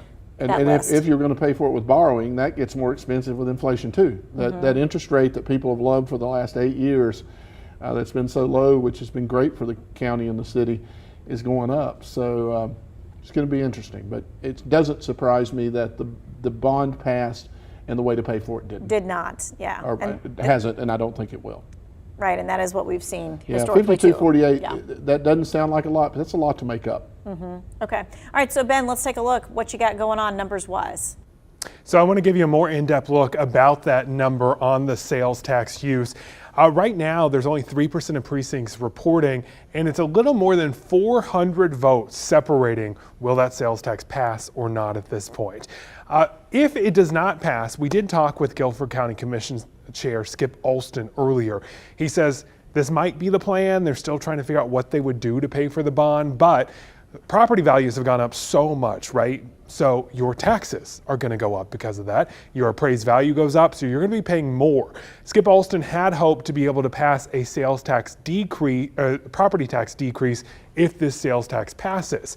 If not, he says they'll probably just have to take that extra money that you will be paying on your property tax and not be able to do that. Here's what that school bond is all about, that you're going to pay for one way or the other if it passes. The $1.7 billion bond is part of a larger $2 billion plan to fix rundown facilities in Guilford County schools, including rebuilding 22 schools and fully renovating 19 others. To pay for the bond, voters have the option of passing a sales tax increase. It would be a fraction of a penny increase and would not apply to gas, prescriptions, groceries, or car sales. If it doesn't pass, county commissioners say property taxes will not go up. Voters already approved a $300 million bond to build 8 new school buildings and a bond vote in 2020. So another question we're getting on Facebook right now is about the city council races in Greensboro. I want to go ahead and get you your answer. By the way, one of the things I love about this digital newscast is that if you're on Facebook, leave us your questions. We will try to get you answers as soon as we can. So how are the city council races going in Greensboro? Let's take a look at the at-large. The two big names that everyone in town knows pretty much, Yvonne Johnson and Mary Kay Abuzawader, they're doing well. They are both up in the top 3 candidates. They've got 25% of the vote and 16% of the vote. Next up is another group of 3 that are kind of tied for 3rd here. We've got Linda Wilson, Hugh Holston, and Tracy Furman, all around 10% of the vote. Again, it's early. That could change. When we go down to the City Council District number 1, Sharon Hightower easily looks like she's going to take this one, 81% of the vote. It was expected she would do well there. Goldie Wells, 44% of the vote, up against Cecil Crawford with 28% of the vote there. When we go to District 3, Zach Matheny, he was a former council member, then worked with downtown Greensboro for a while. He right now carrying 57% of the vote of District 3. Chip Roth coming in with 30% of the vote there. District 5, Tammy Thurm, 45% of the vote. Tony Wilkins, 42% of the vote. There's not a whole lot of votes separating them right now, and not a whole lot of precincts in, just 5 of 23. So we'll watch that closely tonight as the night goes on. But again, the big local race at the moment is that school sales tax if it's going to pass or not. Tanya, Tom? See where those numbers are going and see if they really can make that adjustment or not.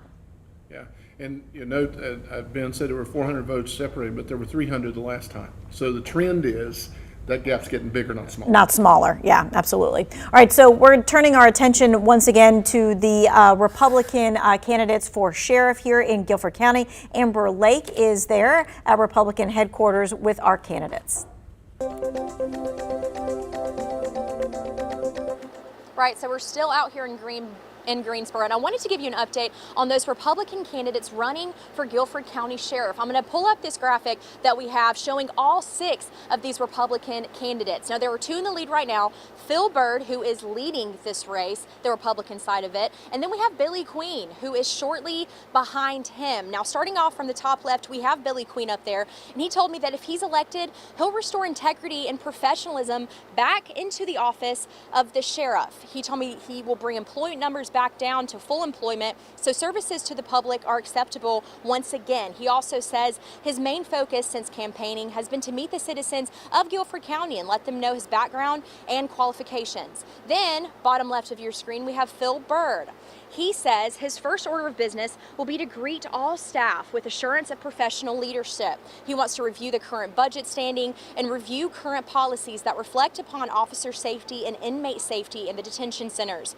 He says that since he has been campaigning, he has made it his point to continue retention issues that plagues the Guilford County Sheriff's Office. He also says there has not been any resolve to this issue in the past 3 or so years. So basically, what both of these candidates and all of the candidates that I've talked with, all 6 of the Republican candidates have told me that they feel like they can serve this county better. I'm going to meet up with either one of these, whichever wins this, but I want to make note of this. We are only looking at, let me get an update, we are only looking at 10% of the total ballots that have been cast. So there's still a lot more in this race to go. But for now, I'll send it back to you in the studio. Even though I would argue that so the other 2 are better I want to qualified. show you right now, we're back with Tom here, with looking at the numbers of the local numbers here. As expected, Nancy Vaughn, Justin Alling, both doing well tonight, going into that next race against each other. Is this going to be a nasty race, or you think because they've worked together for so long, it will be somewhat civil? I think it'll be somewhat civil, but particularly, let's say these numbers hold and Justin's about 10 points behind. He's going to have to be the aggressor. He's going to have to make his point. You always have to give the people a reason to change horses in the middle of the stream. He's got to give them a reason to not go with the incumbent. So I don't think it will get ugly. It will be civil, but he will make his point. He will make his case that he is more qualified. He will point out mistakes that he believes she has made. I think he'll do it civilly, but it will be. He'll have to be aggressive if this holds. The person that's in second's got to be aggressive and give a reason to oust the incumbent. I want to talk about District 6 for a second because it's the most people in the Triad that are going to be covered by this. So this was the old district under redistricting. It's changed. It did include pretty much half of Winston-Salem, kind of like barely on the edge, and Kathy Manning's Greensboro before. Now take a look at how it looks. And it's totally changed here. We've got more of Winston and Rockingham and over here in Caswell County too. Not a whole lot of voters here, but once we get to the general election, do you think that might be enough to make this district in play for Republicans? Not really. I still think this is a heavily Democratic, because you've got those 2 counties, but I'm going to guess, and I don't know the numbers, that Guilford County still makes up 3/4 of the population. And when you're going into Forsyth here, you're still going to very urban areas right in here. You're still heavily urban. If you're headed up to Stokes or even North Forsyth in this area, you'd be talking about some rural areas. But where they plug into Forsyth is still heavily urban. I would find it, unless it turns out to be a really, really powerful red wave, that this is safe for Kathy Manning. Do you think that it might be a really powerful red wave? Because let's look at the Senate race today. We definitely saw right now 572,000 people come out and vote for Republicans on their ballots so far in the state.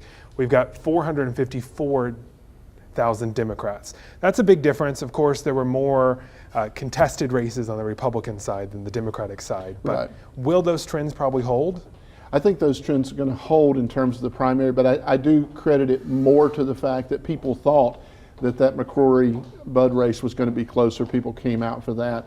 And what you also have to keep in mind is this includes people who were independents who could go and decide, okay, today I want to vote in this primary. You could ask for one of the other ballots if you were unaffiliated. So I suspect there were some unaffiliated who said, well, if I'm going to choose, I'm going to choose the contested race, and so go there. In terms of a red wave, it's interesting.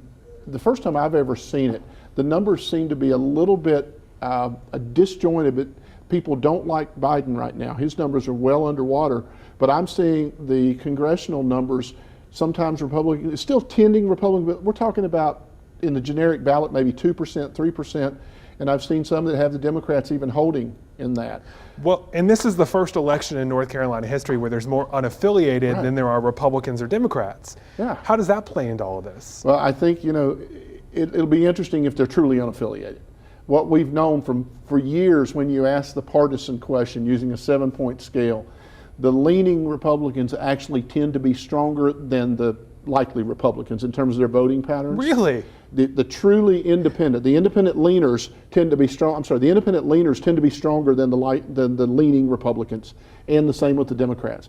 So it kind of depends on how, if you ask somebody, they say they're independent, but you look at their voting record, they probably vote one way or the other at least 75% of the time. So I'd love to get behind those numbers a little bit and find out what they truly mean by independent. Although my wife was saying when she voted today that 2 people in front of her said they wanted to be switched from one party to unaffiliated. And she said, she couldn't judge, but it sure felt like they were just frustrated with both parties. Why do you think there is so much frustration? I mean, obviously, a lot of Democrats feel frustrated with Biden because of inflation. Do Republicans feel frustrated without a clear leader there in their party right now, or is Trump still the clear leader? I think Trump's still the clear leader, but that means people who aren't sure what to do with Trump are very frustrated. I think you could hear the frustration in Pat McCrory's voice. I think he's voicing the frustration of those Republicans who are what we would call the Reagan Republicans, those traditional conservatives who aren't out there claiming that the election was stolen and all of that. I think there's a lot of frustration from that wing of the Republicans. There's a lot of frustration really on both sides for Democrats, but particularly the progressives who say Biden hasn't delivered for them. So there's a lot of frustration on both sides right now. So the last time we had a Senate race in North Carolina, it was record turnout for that race. Are we going to see that again, or do you think people are kind of just over politics right now? Well, if you would have asked me that question 2 weeks ago, I would have said probably not record turnout. But with the leak of the Roe v. Wade decision, if that holds and Roe v. Wade is overturned, I think you're going to see some enthusiasm on the Democratic side that was not there. I think Republicans are very enthusiastic. They want to get up there and they want to get Trump. They want to get Democrats out. They want to send Biden a message. Democrats, I think a lot of them were just going to stay home. They just were frustrated, feeling like, I can't vote Republican, but I don't really like my guy right now either. But I think if that opinion holds and comes out and they do overturn Roe v. Wade, you're going to see an increased enthusiasm on the Democratic side that we would not have seen prior to that. And so I don't know if it'll be as high as 2020. A lot of it may depend if this race, we thought this was going to be close. Maybe he ends up beating Beasley by 15. And if that race doesn't appear to be close, maybe from the North Carolina side, there's not as much incentive to get out. But I do think if that decision holds, you're going to see higher turnout than we would have seen. Well, when we're talking about enthusiasm, one way we measure that these days is through social media. And we've got Tanya with our social media guru, Leah Wilson, over there at the desk. So we're looking at some what's trending topics. Yes, and we're looking at Google Trends. And let me tell you, it's been all over the place all night because people are just, they're looking at Pennsylvania, they're looking at county by county, and it's just up and down, back and forth. Everywhere. It's crazy. But right now, what we're looking at is Google Trends across North Carolina when we're talking about the primary elections, and you can see what they're looking for North Carolina candidates. Clay Aiken is up there. Okay, I got a little update on Clay Aiken. He right now, he's third in his Democratic primary. Wow. So Valerie Fauci, he's got 49%. Alleman has 34%. Clay Aiken's coming in third in that Democratic primary with 7%. So way down there. So it doesn't look like he's going to make it. No. People are hoping for him, though, it looks like. Yeah. Well. Okay. And then again, like earlier, we talked about the Pennsylvania election results, and those are still up there, and people are still searching for that as well. And we know how, like we said, how juicy that race is going to be. That is. How it is. And Oz is in a slugfest, but right now he's at number 2. Yeah. Okay. Yeah. So, and then if we look at what's trending across in the Triad, yes, this is specifically for us. What people are looking at: election results, obviously. We got them. We got them. We've been talking about them all night, right? And then North Carolina primary, and just breaking down county by county. So you see Alamance County and where you can see all that stuff.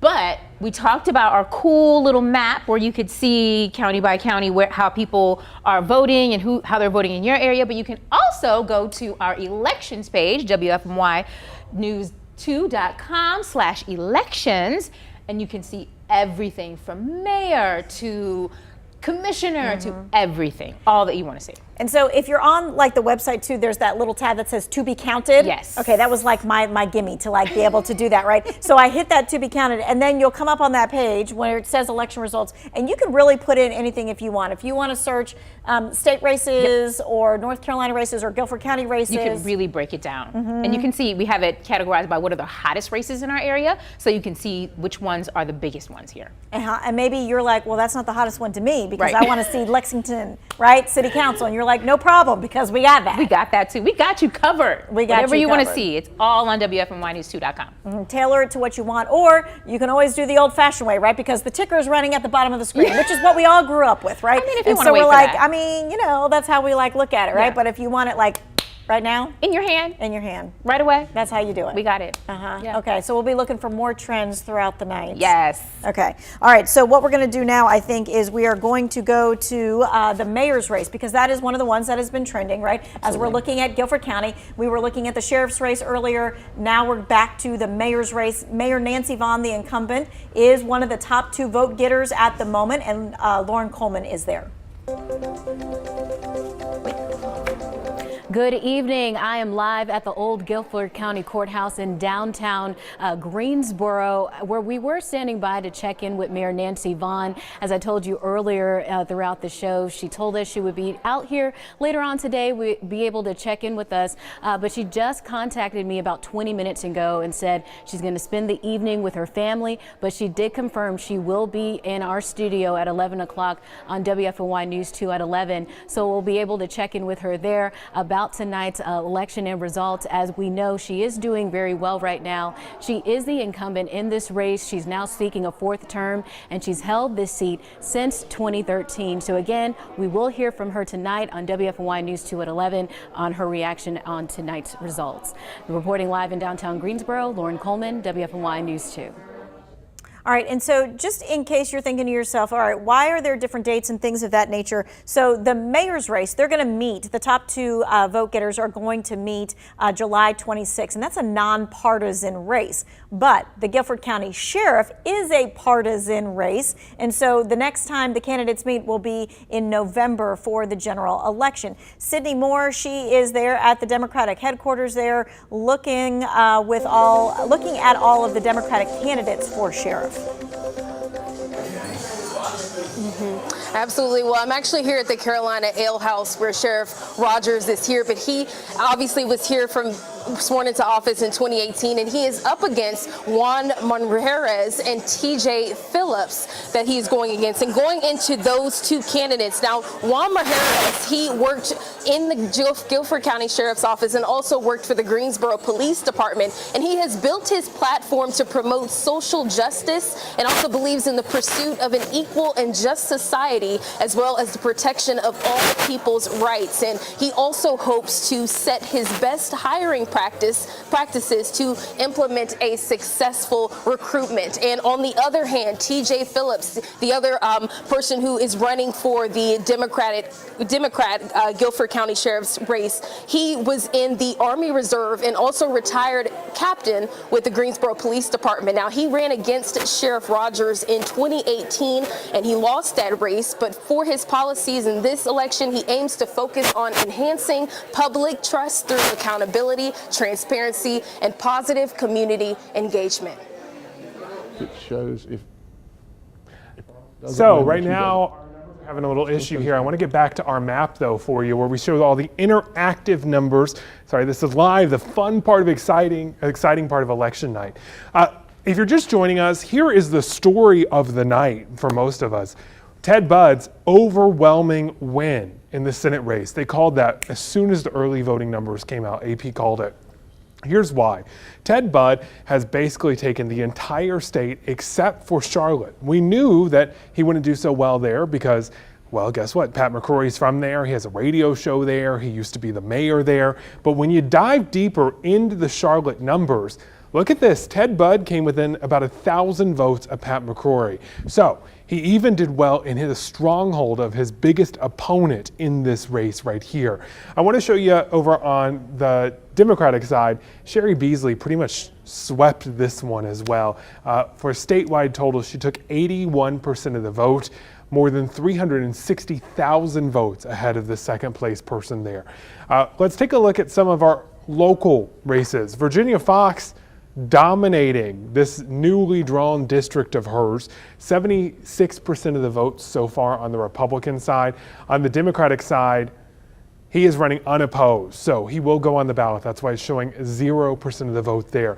Same thing unopposed with Kathy Manning. She has no Democratic challenger right now, the incumbent in District 6.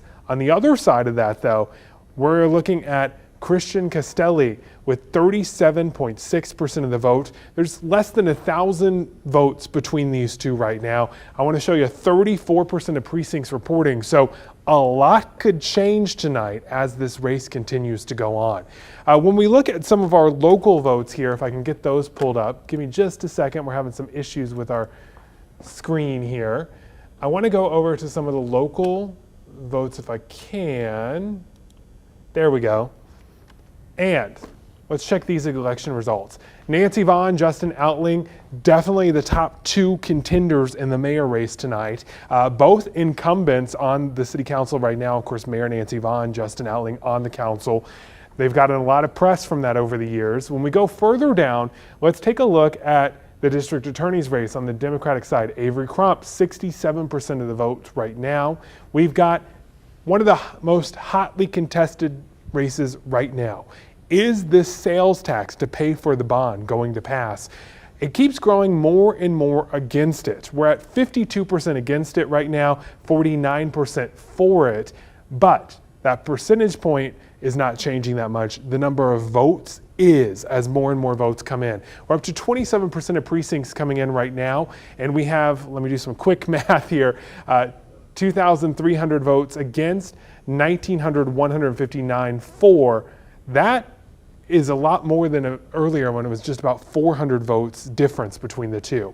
Also, we're seeing that the percentage of the bond passing is also going down. It was 66% earlier in the evening, now it's up to 64%. Again, only 27% of the votes are coming in. Tom, Tanya, what are you making of all this?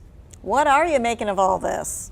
Well, if you look at the bond, people are famous for voting for things without voting to pay for them. Mm-hmm. So that, again, doesn't surprise me. The trend clearly is in the direction of the sales tax not passing. Again, this is the worst possible time to try to pass a sales tax with inflation high and everybody's grocery bill already going up. They're not really interested in adding another 0.25% to that. Mm-hmm. So that doesn't surprise me. All right, so we've been kind of concentrated locally wise and North Carolina wise. Let's kind of give a big picture, bird's eye view. What do you see happening? Because we've got the Pennsylvania primary happening tonight as well. We got the Georgia primary happening. No, that's next week. Next week, yeah. right.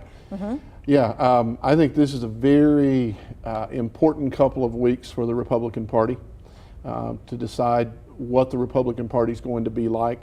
I think you said right now that Dr. Oz is behind just a little bit in that race. He was endorsed heavily by Trump. Trump has been there several times. Even more significant in Georgia next week on the 24th. Kemp, it looks like Kemp's going to win handily, but the question will be the Secretary of State's office. Secretary of State who handles the elections. And Raffensperger stood strong against Trump when he asked him to find those votes. And so a House member from Georgia who is a very strong Trump supporter who says the election was stolen is running for that office. Last I heard, it was a dead heat. So we're going to see, what happens there. But the race in Pennsylvania, if I'm a Republican, I think if McCormick holds on and beats Oz, I think he's the best candidate for the fall.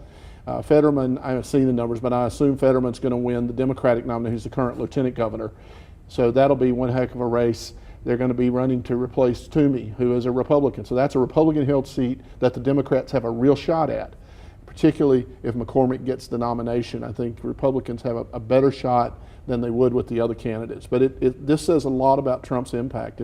If Oz doesn't win, they're going to be saying, yep, Trump is starting to lose some of his power. And I'm not sure I buy it, because this is just one race. And we saw in Bud's case. We saw what happened with Ted Budd, yes. But with Oz, the Club for Growth they've not been on the same page. Now we saw in Ohio, J.D. Vance was the Trump nominee, and he won despite Club for Growth being against him.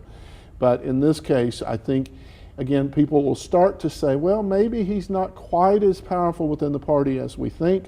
And again, to me, a lot's riding on next week in Georgia. The other one I'm watching, and it's too early to even look at, is the Idaho governor's race. Idaho, the current lieutenant governor, and they're elected separately, like here. Right, one party versus another. Yeah, well, no, same party.